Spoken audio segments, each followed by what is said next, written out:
after ko nito sa Hong Kong, next natin gawin po, bahay ni Beyonce. Wow, grabe, ganyan po talaga si Kuya Bal. Masasabi nga po natin pagdating sa mga bagay na yan, ganyan po katindi si Kuya Bal. Magmalasakit at mag-alala si Kuya Bal sa bahay nga po nila Beyonce, isa sa pinakamay malaking pabahay sa Kalingap. At dahil nga po dito mga Kalingap, dahil sa kapalpakan sa paggawa nga po ng bubong sa bahay nila Beyonce, Kuya Bal, may plano na.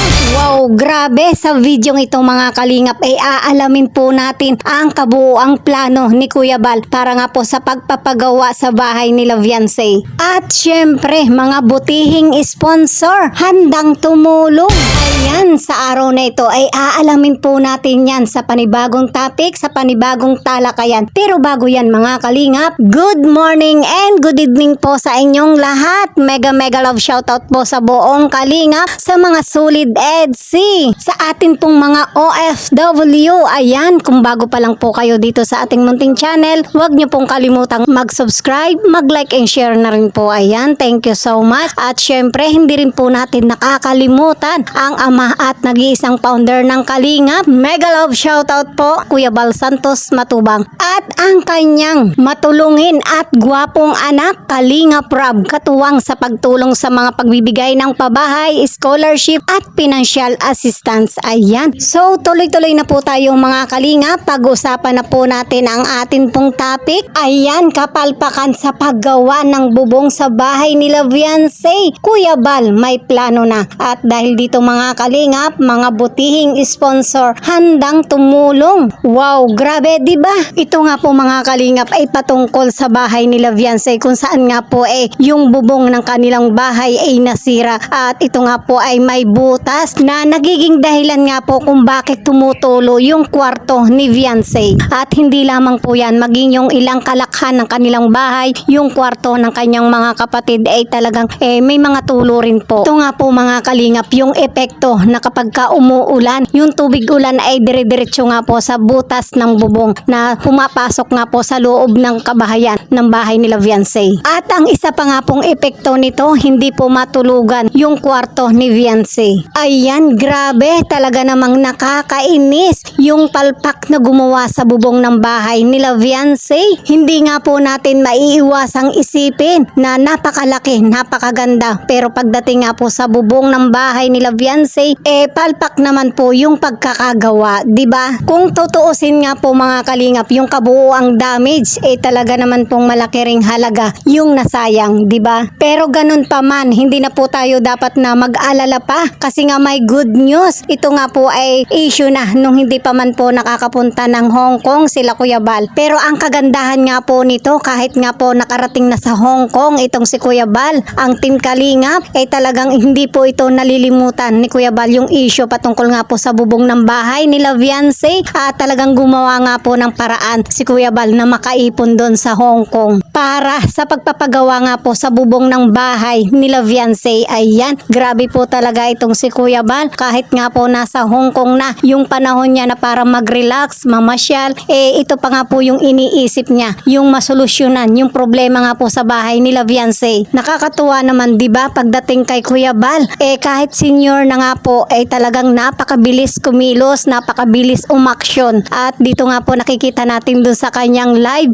kitang-kita nga po natin na talagang may hawak na nga pong kapirahan itong si Kuya Bal para nga po sa pagpapagawa, sa pagpapaayos ng bubong ng bahay nila Beyonce. At syempre mga Kalingap, yung naipon nga po ni Kuya Bal, yung na-collection nga po niyang halaga, mula nga rin nga po ito sa mga butihing sponsor ng EDC na handa nga pong tumulong. Ayan, grabe, di ba? At ayon nga po kay Kuya Bal, pag-uwi po nila dito sa Pilipinas galing Hong Kong, ito nga po yung aasikasuhin niya, yung pagpapaayos ng bahay nila Beyonce. Wow, grabe, ganyan po talaga si Kuya Bal. At masasabi nga po natin pagdating sa mga bagay na yan, ganyan po katindi si Kuya Bal. Magmalasakit at mag-alala si Kuya Bal sa bahay nila Beyonce, isa sa pinakamay malaking pabahay sa Kalingap. At syempre mga Kalingap, pagdating sa mga problema ng mga beneficiary ng Team Kalingap, grabe. Ayan, natutuwa nga po tayo pagdating sa ganyang mga bagay. Pagdating sa Team Kalingap, kay Kuya Bal, kay Kalingap Rob, ay talaga naman pong hindi nga po sila nagpapabaya. Ayan, grabe, di ba? At dahil nga po diyan mga Kalingap, dahil sa mga katugunang ito ay masayang masaya po tayo. So dahil po diyan mga Kalingap, panoorin po natin ang ilang pahayag ni Kuya Bal Santos Matubang. At ito nga po ay mula pa rin sa live ni Kuya Bal. Bahay ni Beyonce po. After ko nito sa Hong Kong, next natin gawin po, bahay ni Beyonce. As soon as possible po. Maka-order na nga po sana ng dun sa hardware po ng bubong.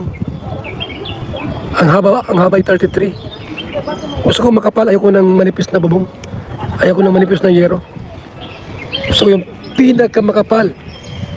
May quality. Ha? May quality.